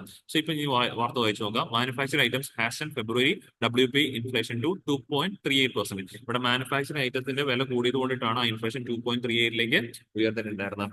സോ ഫ്യൂൽ ആൻഡ് പവർ ഒക്കെ ഈ പറഞ്ഞ രീതിയിൽ അതിൽ മെഷർ ചെയ്യുന്നതാണ്. ഏറ്റവും കൂടുതൽ ഇമ്പോർട്ടൻസ് കൊടുക്കുന്ന മാനുഫാക്ചറിംഗ് ഗുഡ്സിനാന്നുള്ള കാര്യം കൃത്യമായിട്ട് മനസ്സിലാക്കി വെച്ചേക്കാം. അപ്പൊ കമ്പയർ ചെയ്ത് പഠിക്കാനായിട്ട് ശ്രമിക്കുക. CPയും WPയും കൂടെ കമ്പയർ ചെയ്ത് പഠിക്കുകയാണെങ്കിൽ നമുക്ക് പരീക്ഷയിലേക്ക് വരുമ്പോഴേക്കും കുറച്ചുകൂടെ എളുപ്പത്തിൽ ആൻസേഴ്സ് ചെയ്യാനായിട്ട് സാധിക്കും. Then moving on to third article, Supreme Court to examine petition on CAG appointment process എന്നുള്ളതിനെ കുറിച്ച്. അപ്പൊ ആദ്യം നമുക്ക് CAG യെ കുറിച്ച് കുറച്ച് കാര്യങ്ങൾ മനസ്സിലാക്കാം. അത് കഴിയുമ്പോഴേക്കും നമുക്ക് അപ്പോയിന്റ്മെന്റ് പ്രോസസ്സും കൂടെ വിശദമായിട്ട് പഠിക്കാം. So CAG controller and auditor general എന്ന് പറയുന്ന ഇന്ത്യയിൽ ഈ പറഞ്ഞ പോലെ മെൻഷൻ ചെയ്തിരിക്കുന്ന ആർട്ടിക്കിൾ 148 ഓഫ് കോൺസ്റ്റിറ്റ്യൂഷൻ. അപ്പോൾ കോൺസ്റ്റിറ്റ്യൂഷൻ പ്രകാരം തന്നെ മെൻഷൻ ചെയ്തിട്ടുണ്ട്. ആർട്ടിക്കിൾ 148 പ്രകാരമാണ് മെൻഷൻ ചെയ്തിരിക്കുന്നത്. And he or she heads the Indian Audit and Accounts Department head and is responsible for safeguarding public purse and overseeing the financial system of both central and state levels ആണ്. അപ്പോൾ CAGയും പലപ്പോഴും public accounts കമ്മിറ്റിയും കൂടെ ചേർന്നിട്ടാണ് നമ്മുടെ ഇവിടെ ഓരോ കാര്യങ്ങൾ ഈ പറഞ്ഞ ചെലവ് കണക്കുകളൊക്കെ തന്നെ വിലയിരുത്തുന്നത് എന്നുള്ള കാര്യം ഓർത്തിരിക്കണം. Then one of the key pillars of Indian democracy system കൂടിയാണ്. ബിക്കോസ് ഫിനാൻഷ്യൽ അഡ്മിനിസ്ട്രേഷൻ ചെയ്യുന്ന CAG ആണ്. അതുകൊണ്ട് തന്നെയാണ് ഇന്ത്യയുടെ democracy system one of the important key pillar എന്ന് പറയുന്നത്. അലോങ് വിത്ത് സുപ്രീം കോടതി, election commission, union public service commission, one of the key pillar ആണ് CAG എന്നുള്ള കാര്യം കൂടെ ഓർത്തിരിക്കണം. ദെൻ ഇന്ത്യയിലെ CAG ഗവേൺ ചെയ്യുന്ന act controller and auditor general of act 1971 ആണ് ഗവേൺ ചെയ്യുന്ന കാര്യം ഓർക്കുക. വിത്ത് സിഗ്നിഫിക്കന്റ് അമെന്റ്മെന്റ്സ് ടൈം വന്നിട്ടുണ്ട്. 1976-ലും 84-ലും 87-ലും അമെന്റ്മെന്റ് വന്നിട്ടുണ്ട്. എന്നാൽ പ്രധാന ഓർക്കണം CAG ഗവേൺ ചെയ്യുന്ന ആക്ട് ഇതാണ്, controller and auditor general act of 1971 ആണ്. ദെൻ നിലവിൽ നമ്മൾ പറയുവാണെങ്കിൽ CAG അപ്പോയിന്റ് ചെയ്യുന്ന പ്രസിഡന്റ് ഓഫ് ഇന്ത്യ ആണ്. പക്ഷേ ഈ അപ്പോയിന്റ്മെന്റ് പ്രോസസ്സിനെ കുറിച്ചിട്ട് ആർട്ടിക്കിൾ 142 കൂടുതലൊന്നും പറഞ്ഞിട്ടില്ല. സൈലന്റ് ആണെന്ന് വേണമെങ്കിൽ പറയേണ്ടി വരും. ഞാൻ അത് പറയുന്ന കാര്യത്തിലേ ഉള്ളൂ. Appointed by president of India ആണ്. പ്രസിഡന്റ് എങ്ങനെയാണ് നോർമൽ ഒരാൾ അപ്പോയിന്റ് ചെയ്യുന്നത്? നമ്മുടെ കൗൺസിൽ ഓഫ് മിനിസ്റ്റേഴ്സിന്റെ എയ്ഡ് ആൻഡ് അഡ്വൈസ് കൂടിയാണ്. അതുകൊണ്ട് തന്നെ ഗവൺമെന്റ് നിർദ്ദേശിക്കുന്ന ഒരാളെയാണ് പലപ്പോഴും ഇവിടെ CAG ആയിട്ട് ആര് അപ്പോയിന്റ് ചെയ്ത് പ്രസിഡന്റ് അപ്പോയിന്റ് എന്നുള്ള കാര്യം ഓർക്കാം. ദെൻ ആ അപ്പോയിന്റ്മെന്റ് ചെയ്യുന്ന ആൾക്ക് സെക്യൂരിറ്റി ടെന്യൂർ ഉണ്ട്. 6 years or until the age of 65 ആണ്. അതുകൊണ്ട് സെക്യൂരിറ്റി ടെന്യൂർ ഉണ്ടെന്നുള്ള കാര്യം ഓർക്കണം. And CAG takes an oath to uphold the constitution perform. ഓത്ത് സത്യവാചകം ചൊല്ലിയാണ് അദ്ദേഹം ഈ പറഞ്ഞ രീതിയിൽ ഓഫീസിലേക്ക് എൻ്റർ ചെയ്യുന്നത്. ദെൻ CAG റിമൂവ് ചെയ്യാനുള്ള അധികാരം പോസിബിലിറ്റി ആർക്കുണ്ട്? പ്രസിഡന്റ് ഉണ്ടെന്നുള്ള കാര്യം ഓർക്കാം. But on the same ground of supreme കോടതി ജഡ്ജ്. അതായത് പ്രസിഡന്റിന് തോന്നുന്ന പോലെ റിമൂവ് ചെയ്യാൻ പറ്റത്തില്ല. അദ്ദേഹത്തെ റിമൂവ് ചെയ്യണമെങ്കിൽ ഈ പറഞ്ഞത് സുപ്രീം കോടതി ജഡ്ജിന് റിമൂവ് ചെയ്യുന്ന പോലെ പാർലമെന്റ് ഇരുസഭകളിലും സ്പെഷ്യൽ മജോറിറ്റി റെസൊല്യൂഷൻ പാസ്സാക്കി വേണം റിമൂവ് ചെയ്യേണ്ടത്. പ്രോൺ മിസേവിയർ കപ്പാസിറ്റി പ്രൂവ് ചെയ്യുകയാണെങ്കിലാണ് അങ്ങനെയുള്ള രീതിയിലായിരിക്കും. സുപ്രീം കോടതി ജഡ്ജിനെ റിമൂവ് ചെയ്യുന്ന പോലെ തന്നെയാണ് CAG റിമൂവ് ചെയ്യാൻ പറ്റുന്നുള്ള കാര്യം ഓർക്കാം.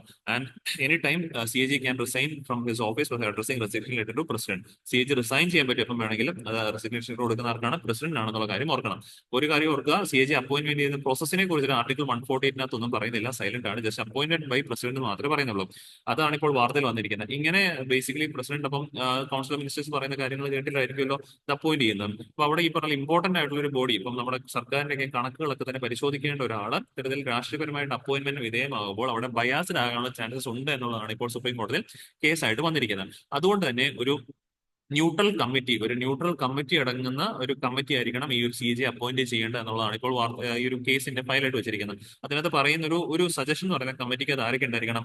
Prime minister, leader of opposition and chief justice of India. അപ്പൊ ഇങ്ങനെ 3 പേര്. അതിനകത്ത് പ്രൈം മിനിസ്റ്റർ ഭരിക്കുന്ന പാർട്ടിയുടെ, ലീഡർ ഓപ്പോസിഷൻ ഓപ്പോസിറ്റ് പാർട്ടിയുടെ, ന്യൂട്രൽ സ്റ്റാൻഡിൽ നിൽക്കുന്നതിന്റെ ഭാഗമായിട്ട് ചീഫ് ജസ്റ്റിസ് ഓഫ് ഇന്ത്യ ഉണ്ടായിരിക്കണം. ഈ 3 പേരടങ്ങുന്ന ഒരു കമ്മിറ്റി ആയിരിക്കണം CAG അപ്പോയിന്റ് ചെയ്യേണ്ടത് എന്നുള്ള നിർദ്ദേശമാണ്. ജസ്റ്റ് ഒരു കേസ് മാത്രമാണ് അറിഞ്ഞിരിക്കുന്നത്.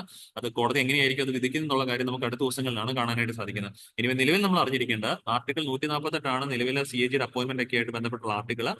ബട്ട് ഈ ആർട്ടിക്കിൾ 148 സുപ്രീം കോടതി ജഡ്ജിമാരെ പോലെ വേണം ഈ പറഞ്ഞ സുപ്രീം കോടതി ജഡ്ജിമാരുടെ അപ്പോയിന്റ്മെന്റ് പോലെ തന്നെ ഈ പറഞ്ഞ ഇതിൽ ഒന്നും വ്യക്തമായിട്ട് പറഞ്ഞിട്ടില്ല. ആർട്ടിക്കിൾ 148 CAG എങ്ങനെയാണ് അപ്പോയിന്റ് ചെയ്യുക എന്നുള്ള കാര്യം കൃത്യമായിട്ട് പറഞ്ഞിട്ടില്ല എന്നുള്ള കാര്യം ഓർത്തിരിക്കുക. അതാണ് നമ്മുടെ നാട്ടിൽ സുപ്രീം കോടതി ജഡ്ജസിനെ എങ്ങനെയാണ് അപ്പോയിന്റ് ചെയ്യുന്നതിനെ കുറിച്ച് അത്ര വലിയ ക്ലാരിറ്റി ഇല്ല. കൊളീജിയസ് സിസ്റ്റം ആണെന്നുള്ള കാര്യം മാത്രമേ നമുക്ക് പൊതുവിൽ അറിയാൻ പറ്റൂ. അടുത്ത നെക്സ്റ്റ് ആർട്ടിക്കിൾ നമുക്ക് അതാണ്. ഇവിടെ ഓർക്കുക 148 ആണ്, ആർട്ടിക്കിൾ 148 ആണ് CAG article. But in that it States only president shall appoint CAG എന്നുള്ള കാര്യം മാത്രമേ പറഞ്ഞിട്ടുള്ളൂ. പ്രോസസിനെ കുറിച്ച് പറഞ്ഞിട്ടില്ല എന്നുള്ള കാര്യം കൃത്യമായിട്ട് ഓർത്തിരിക്കാം. പത്രമാണ് നമുക്ക് മെയിൻലി അതൊരു പ്രിലിംസിന്റെ ബേസ്ഡ് ആയിട്ടുള്ള ആർട്ടിക്കിൾ ആയിട്ട് പരിഗണിച്ചിരിക്കുക. ദെൻ സെക്യൂരിറ്റി ടെന്യൂർ ഉണ്ട്, 6 വർഷം അല്ലെങ്കിൽ 65 വയസ്സ്, വിച്ച് ഓർ ഏർലിയർ ആണ് സെക്യൂരിറ്റി ടെന്യൂർ എന്നുള്ള കാര്യം ഓർക്കുക. Warrant under his hand and seal ആയിട്ടാണ് പ്രസിഡന്റ് CAG അപ്പോയിന്റ് ചെയ്യുന്നത്. ദെൻ റിമൂവ് ചെയ്യേണ്ടത് ആരുടെ തുല്യമായിട്ടാണ്? സുപ്രീം കോടതി ജഡ്ജിന് തുല്യമായിട്ടാണ് റിമൂവൽ പ്രോസസ് നടക്കുന്നുള്ള കാര്യം ഓർത്തിരിക്കുക. Okay. Then moving on to fourth article, justice Joymalya Bagchi സോൺ എന്ന സുപ്രീം കോടതി ജഡ്ജാണ്. അപ്പം ഇദ്ദേഹം കൂടെ വന്നപ്പോൾ നിലവിലെ സുപ്രീം കോടതി ജഡ്ജിമാരുടെ എണ്ണം 33 പോളിംഗ് ഷോർട്ട് ഓഫ് 1. 34 ജഡ്ജസ് ആണ് സാങ്ഷൻ നമ്പർ. ഒരു ജഡ്ജിയും കൂടെ വേക്കന്റ് ആയിട്ടുണ്ട് എന്നുള്ള കാര്യം ഓർത്തിരിക്കാം. സോ അദ്ദേഹം പണ്ട് ഈ പറഞ്ഞ പോലെ കൽക്കട്ട ഹൈക്കോടതി ജഡ്ജി കൂടിയായിരുന്നു. പ്രയർ ടു അപ്പോയിന്റ്മെന്റ് കൽക്കട്ട ഹൈക്കോടതി ജഡ്ജായിരുന്നു ജോയ്മാല ബക്ഷി എന്നുള്ള കാര്യം ഓർക്കണം. സോ ഇവിടെ നമുക്ക് അപ്പോയിന്റ്മെന്റ് പ്രോസസിനെ കുറിച്ചാണ് മനസ്സിലാക്കിയിരിക്കേണ്ടത്. അപ്പൊ നമ്മൾ പലപ്പോഴും കേൾക്കാറുള്ളതാണ് സുപ്രീം കോടതിയിലേക്കും അല്ലെങ്കിൽ ഹൈക്കോടതിയിലേക്കുള്ള ജഡ്ജിമാരെയൊക്കെ അപ്പോയിന്റ് ചെയ്ത് കൊളീജിയം സിസ്റ്റം ആണ് എന്നുള്ള കാര്യം. അപ്പൊ എന്താണ് ഈ കൊളീജിയം സിസ്റ്റം എന്നുള്ള കാര്യം നോക്കിയിരിക്കാം. So the collegium system is system for the appointment and transfer of judges. Appointment മാത്രമല്ല, ട്രാൻസ്ഫർ ഓഫ് ജഡ്ജസിനും ഈ പറഞ്ഞ സുപ്രീം കോടതിയിലെ ഹൈക്കോടതിയിലെയും ഓർത്തിരിക്കണം, സുപ്രീം കോടതിയിലെയും ഹൈക്കോടതിയിലെയും ജഡ്ജിമാരുടെ അപ്പോയിന്റ്മെന്റിന്റെയും ട്രാൻസ്ഫറിനുമായിട്ട് ബന്ധപ്പെട്ട സിസ്റ്റമാണ് കൊളീജിയം സിസ്റ്റം. പക്ഷേ ഇത് കോൺസ്റ്റിറ്റ്യൂഷൻ ഒന്നും മെൻഷൻ ചെയ്തിട്ടില്ല. It's not rooted in the constitution. Instead ഇത് സംഭവം ഈ ഒരു കൊളീജിയം എന്നുള്ള സിസ്റ്റം ഇവോൾവ് ചെയ്തു വന്നതാണ്. ത്രൂ ജഡ്ജ്മെന്റ്സ് സുപ്രീം കോടതിയോടെ ഇവോൾവ് ചെയ്തു വന്നതാണ്. അപ്പോൾ ഈ ഒരു സിസ്റ്റത്തിനകത്ത് chief justice of India along with 4 senior most supreme കോടതി judges recommend appointment transfer of judges. അപ്പോൾ ഇതിനകത്ത് 2 രീതിയിലുള്ള കൊളീജിയം ഉണ്ട്. സുപ്രീം കോടതി കൊളീജിയം ഉണ്ട്, ഹൈക്കോടതി കൊളീജിയം ഉണ്ട്. ഇതിൽ സുപ്രീം കോടതി കൊളീജിയം എന്ന് പറയുന്നത് chief justice of India along with the 4 senior most supreme കോടതി ജഡ്ജസ് ആണ്. ഇവരാണ് സുപ്രീം കോടതിയിലേക്കുള്ള ജഡ്ജിമാരുടെ അപ്പോയിന്റ്മെന്റും ട്രാൻസ്ഫർ ഒക്കെ ആയിട്ട് ബന്ധപ്പെട്ട കാര്യങ്ങൾ. ട്രാൻസ്ഫർ എന്ന് പറയുമ്പോൾ സുപ്രീം കോടതി ട്രാൻസ്ഫർ ചെയ്തില്ല, ബാക്കി ഹൈക്കോടതി ഒക്കെ ആണെങ്കിലും ട്രാൻസ്ഫർ ഒക്കെ ആയിട്ട് ബന്ധപ്പെട്ട് വരുന്നത്. ഇനി ഹൈക്കോടതി കൊളീജിയം എന്ന് പറയുമ്പോൾ meanwhile is led by incumbent chief justice and the 2 senior most judges of that court. അപ്പോൾ ഹൈക്കോടതിയിലെ കൊളീജിയം എന്ന് പറയുന്ന ചീഫ് ജസ്റ്റിസും അതുപോലെ 2 സീനിയർ മോസ്റ്റ് ജഡ്ജസും അടങ്ങുന്നതാണ് കാര്യം ഓർക്കണം. And government can also raise objections and seek clarification. ഇന്നത്തെ ലോ മിനിസ്ട്രിയും കൂടെ വരുന്നുണ്ട്. അതുകൊണ്ട് തന്നെ ഗവൺമെന്റിന് ഈ പോളിംഗ് സിസ്റ്റം എടുക്കുന്ന തീരുമാനങ്ങളിൽ ഒബ്ജെക്ഷൻസ് റേസ് ചെയ്യാനായിട്ടും ക്ലാരിഫിക്കേഷൻസ് ആവശ്യപ്പെടാനുള്ള അധികാരം ഉണ്ടെന്നുള്ള കാര്യം ഓർത്തിരിക്കുക. ബട്ട് ഈ the collegium reiterates the same names. ആ പേര് വീണ്ടും കൊളീജിയം നിർദ്ദേശിച്ചു കഴിഞ്ഞു കഴിഞ്ഞാൽ ഗവൺമെന്റിന് വേറെ മാർഗ്ഗമില്ല. It's bound to appoint them to the പോസ്റ്റിലേക്ക് വെക്കാൻ മാത്രമേ അപ്പോയിന്റ് ചെയ്യാനുള്ള സാധിക്കുകയുള്ളൂ. അതുകൊണ്ട് ഓർക്കണം, കൊളീജിയം സിസ്റ്റം ആണ് നിലവിൽ അപ്പോയിന്റ് ചെയ്യുന്നത്. പക്ഷേ ഇതിന്റെ ഏറ്റവും വലിയ പ്രശ്നമാണ് ട്രാൻസ്പെറൻസി ഇല്ലായ്മ. എങ്ങനെയാണ് ഒരു വ്യക്തിയെ അപ്പോയിന്റ് ചെയ്യാനായിട്ട് ഒരു പേര് തിരഞ്ഞെടുത്തത് എന്നുള്ള കാര്യത്തിൽ എപ്പോഴും വ്യക്തത ഇല്ല എന്നുള്ളത് തന്നെയാണ് ഒരു കൊളീജിയം സിസ്റ്റത്തിന്റെ ഏറ്റവും വലിയൊരു പോരായ്മ. ലാക്കിംഗ് ട്രാൻസ്പെറൻസി എന്നുള്ള പ്രശ്നമാണ്. ഇതിനകത്ത് ഈ ഹൈലൈറ്റ് ചെയ്ത കാര്യങ്ങളെല്ലാം കൃത്യമായിട്ട് ഓർക്കണം. പരീക്ഷയിൽ ചോദിക്കാൻ ചാൻസ് ഉള്ളവയാണ്. കൊളീജിയം സിസ്റ്റം സുപ്രീം കോടതി ഹൈക്കോടതിക്ക് വേണ്ടിയിട്ടാണ്, നോട്ട് റൂട്ടഡ് കോൺസ്റ്റിറ്റ്യൂഷൻ ആണ്, ഇവോൾവ് ചെയ്ത് വന്നതാണ്. ഈ സിസ്റ്റം അത് സുപ്രീം കോടതി കൊളീജിയത്തിൽ ചീഫ് ജസ്റ്റിസ് ഓഫ് ഇന്ത്യ അല്ലെങ്കിൽ 4 സീനിയർ മോസ്റ്റ് സുപ്രീം കോടതി ജഡ്ജസ് ആണുള്ളത്. അവരാണ് അവിടുത്തെ അപ്പോയിന്റ്മെന്റ് ട്രാൻസ്ഫർ ഒക്കെ ആയിട്ട് ബന്ധപ്പെട്ട് നിൽക്കുന്നത്. ഹൈക്കോടതി കൊളീജിയത്തിനകത്ത് ചീഫ് ജസ്റ്റിസ് ഹൈക്കോടതിയും പിന്നെ 2 സീനിയർ മോസ്റ്റ് ജഡ്ജസും ആയിരിക്കും ഉണ്ടാവുന്നുള്ള കാര്യം കൃത്യമായിട്ട് ഓർത്തിരിക്കും. ഓക്കെ. സോ പിന്നെ കോൺസ്റ്റിറ്റ്യൂഷണൽ പ്രൊവിഷൻ പ്രകാരമുള്ള ജുഡീഷ്യൽ അപ്പോയിന്റ്മെന്റ്സിനെ കുറിച്ച് പറയുന്ന ആർട്ടിക്കിൾ 124 ഇതിൽ പറയുന്നൊരു കാര്യം, സുപ്രീം കോടതി judges should be appointed by president. Just like നമ്മൾ തൊട്ടുമ്പോൾ കണ്ടില്ലേ CAG ആർട്ടിക്കിൾ 148 എന്ന് പറയുന്ന shall be appointed by president എന്ന് പറയുന്ന പോലെ, സുപ്രീം കോടതി ജഡ്ജസ് ആർട്ടിക്കിൾ 124 എന്ന് പറയുന്ന സുപ്രീം കോടതി judges should be appointed by president after consultation with such judges of high courts and the supreme court as a president may deem necessary.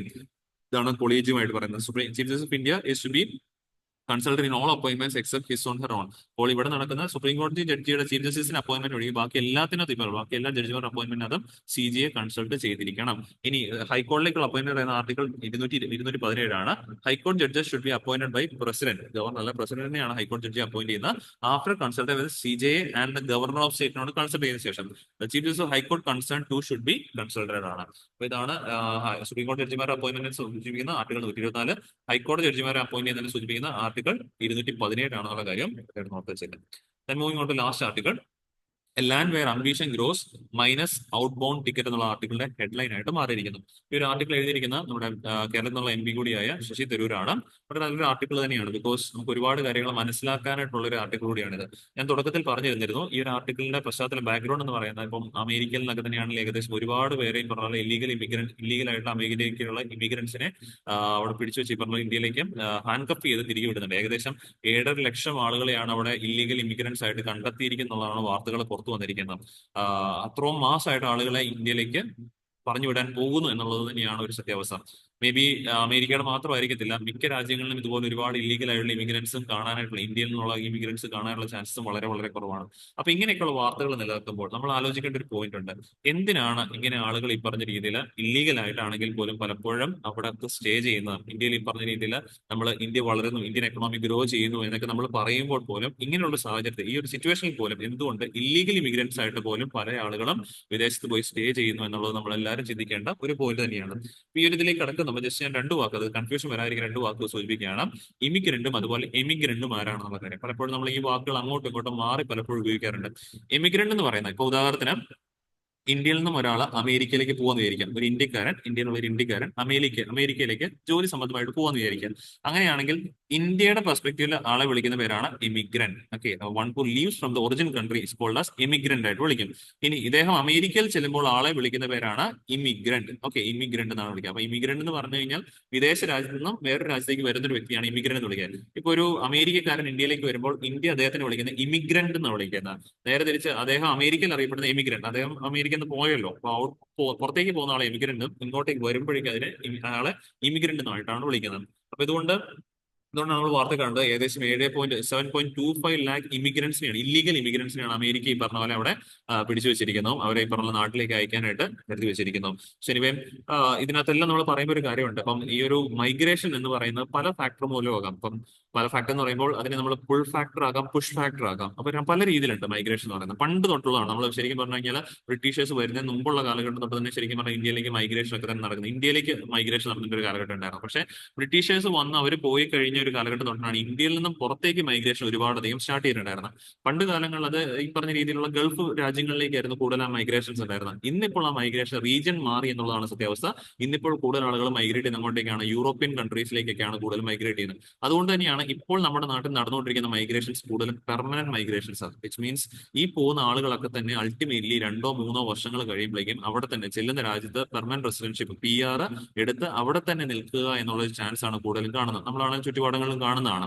അതുകൊണ്ട് തന്നെ അതെന്താണെന്നുള്ള കാര്യമാണ് നമ്മൾ മനസ്സിലാക്കേണ്ടത്. എന്തുകൊണ്ട് ഒരു കാലഘട്ടത്തിൽ ടെമ്പററി മൈഗ്രേഷൻ ആയിരുന്ന സിറ്റുവേഷൻസ് ഇപ്പോൾ പെർമനന്റ് മൈഗ്രേഷൻ ആയിക്കൊണ്ടിരിക്കുന്നു. ഈ പെർമനന്റ് മൈഗ്രേഷൻ ആകുമ്പോൾ വരുന്ന ഒരു പ്രശ്നം എന്ന് പറഞ്ഞു കഴിഞ്ഞാൽ ഇന്ത്യയുടെ വരുമാനം, ഇപ്പം ഇന്ത്യക്ക് ശരിക്കും പറഞ്ഞാൽ നല്ലൊരു വരുമാനം കിട്ടുന്നതാണ് റെമിറ്റൻസ്. വിദേശത്ത് പോയി വർക്ക് ചെയ്യുന്ന ആളുകളുടെ നല്ലൊരു വരുമാനം കിട്ടുന്നുണ്ട്.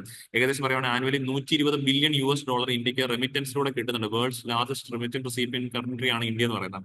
ഇത് ഭാവിയിൽ സമീപകാലങ്ങളിൽ പതുക്കെ പതുക്കെ കുറയാനാണ് ചാൻസ്. ബിക്കോസ് പെർമനന്റ് റെസിഡന്റ് ആയിട്ട് മാറിക്കഴിഞ്ഞു കഴിഞ്ഞാൽ, വിദേശ രാജ്യത്ത് എന്നിട്ട് അവിടെ പെർമനന്റ് റെസിഡന്റ് ആയിട്ട് മാറിക്കഴിയുമ്പോഴേക്കും പതുക്കെ ഇവർ നാട്ടിലേക്ക് അയക്കുന്ന പൈസയുടെ അളവിൽ കുറവ് വരും. കാരണം ബിക്കോസ് ആ ടൈമിലേക്ക് ആകുമ്പോഴേക്കും ഇവരുടെ ബന്ധുക്കാരെയും അല്ലെങ്കിൽ ഇപ്പോൾ ഉറ്റവരെ ഡിപ്പെൻഡൻസിനും ഒക്കെ തന്നെ ഇവർ അങ്ങോട്ടേക്ക് കൊണ്ടുപോയിട്ടുണ്ടാവും. പിന്നെ നാട്ടിലേക്ക് പൈസ അയക്കേണ്ട കാര്യമില്ലല്ലോ. അപ്പൊ അതുകൊണ്ട് തന്നെ പതുക്കെ ഇന്ത്യക്ക് റെമിറ്റൻസിനാണെങ്കിലും കുറവ് വരാനുള്ള ചാൻസ് വളരെ വളരെ കൂടുതലാണ്. അപ്പോൾ ഒരു കാലഘട്ടത്തിൽ, അതായത് 1960s 70s കാലഘട്ടത്തിലൊക്കെ നമ്മുടെ ഇന്ത്യയിൽ നിന്നൊക്കെ തന്നെ ഒരുപാട് പേര് വിദേശത്ത് പോയിട്ടുണ്ടായിരുന്നു. അതിന്റെ ഫാക്ടർ എന്ന് പറയുന്നത് പുഷ് ഫാക്ടർ ആയിരുന്നു. ഐ മീൻ ഇന്ത്യയിൽ നിന്നും അവർ പോകാനുള്ള പുഷ് ചെയ്ത് പോകുന്നതിന്റെ കാരണം എന്ന് പറയുന്നത് പോവർട്ടിയാണ്.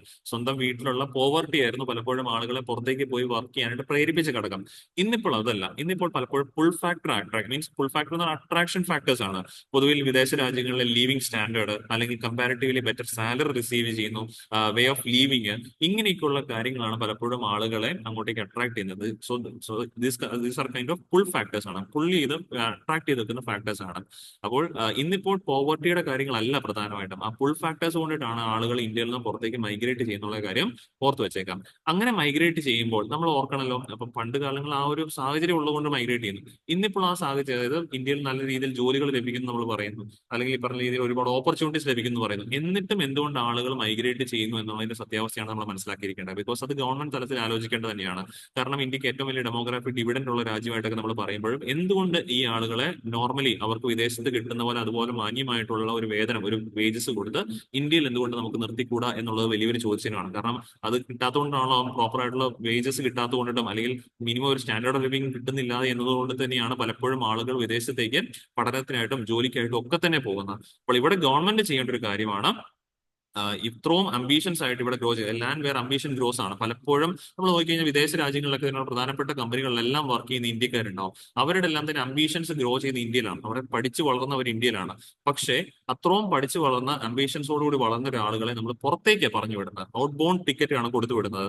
അതിന് പകരം അവരെ ഇന്ത്യയിൽ നമുക്ക് നിർത്താനായിട്ട് സാധിക്കുകയാണ്. ഇന്ത്യയിൽ നിർത്താൻ എന്ന് വെറുതെ നിർത്തുന്ന കാര്യമില്ല, പ്രോപ്പർ ആയിട്ടുള്ള വേജസും സ്റ്റാൻഡേർഡ് ഓഫ് ലിവിംഗ് കൊടുത്ത് ഇന്ത്യയിൽ നമുക്ക് നിർത്താൻ സാധിക്കുമായിരുന്നുവെങ്കിൽ ഇപ്പോൾ നമ്മൾ വിദേശത്ത് കാണുന്ന ആ ഒരു ഗ്രോത്ത്, വിദേശത്തെ പല രാജ്യങ്ങളും വളരുന്ന ഇന്ത്യക്കാർ ഇന്ത്യക്കാരുടെ ഒരു സ്കില്ലുണ്ട്. നമ്മൾ നോക്കിയാൽ മതി ദുബായ് അല്ലെങ്കിൽ ഗൾഫ് രാജ്യങ്ങളൊക്കെ തന്നെ അവർ തന്നെ പറയുന്ന ഒരു കാര്യമുണ്ട്. അവരെന്തുകൊണ്ട് ഇന്ത്യക്കൊക്കെ ഇത്ര പ്രാധാന്യം കൊടുക്കുന്നു ചോദിച്ചു കഴിഞ്ഞാൽ ഈ ഗൾഫ് രാജ്യങ്ങൾ ഇന്ന് കാണുന്ന ആ ഒരു ലെവലിലേക്ക് അവർക്ക് വളരാൻ സാധിച്ചത് ഇന്ത്യക്കാരുടെ അധ്വാനം കൂടിയാണ്. അവരുടെ സ്കിൽ അതിനകത്തുണ്ട്.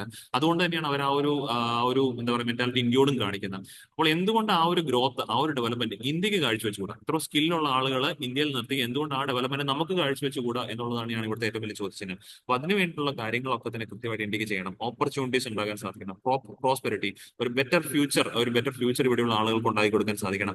അങ്ങനെ ഉണ്ടെങ്കിലേ ഉള്ളൂ ഇപ്പറയുള്ള മൈഗ്രേഷൻ ആളുകൾ ഒരു ഓപ്ഷൻ ആയിട്ട് ചൂസ് ചെയ്യുള്ളൂ. ഇപ്പോൾ മൈഗ്രേഷൻ എന്ന് പറയുന്ന ഒരു എന്താ പറയുക ഒരു ആക്ടിവിറ്റി ആയിട്ട് പലപ്പോഴും കാണുകയാണ്. അതായത് പഠിച്ചു കഴിഞ്ഞാൽ ഇവിടെ നിന്നിട്ട് കാര്യമില്ല, പുറത്തേക്ക് പോവുക എന്നൊരു ആക്ടിവിറ്റി ആയിട്ട് പലപ്പോഴും ആളുകൾ കണ്ടു തുടങ്ങി.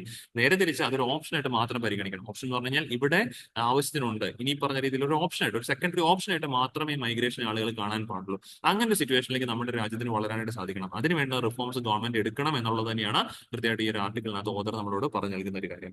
ഇത്രയാണ് ആ ഒരു ആർട്ടിക്കിളിനകത്ത് പ്രധാനമായിട്ട് നമ്മളോട് പഠിക്കാനുള്ള കാര്യങ്ങളായിട്ട് പറയാനായിട്ടുള്ളത്. Okay, so then moving on to last ഒരു പ്രിലിംസ് ബേസ്ഡ് MCQ ആണ്. അപ്പോയിന്റ്മെന്റ് ജഡ്ജസുമായിട്ട് ബന്ധപ്പെട്ട് ചൂസ് ചെയ്യുന്ന MCQ ആണ്. നിങ്ങൾക്ക് എളുപ്പം ആൻസർ ചെയ്യാൻ പറ്റും.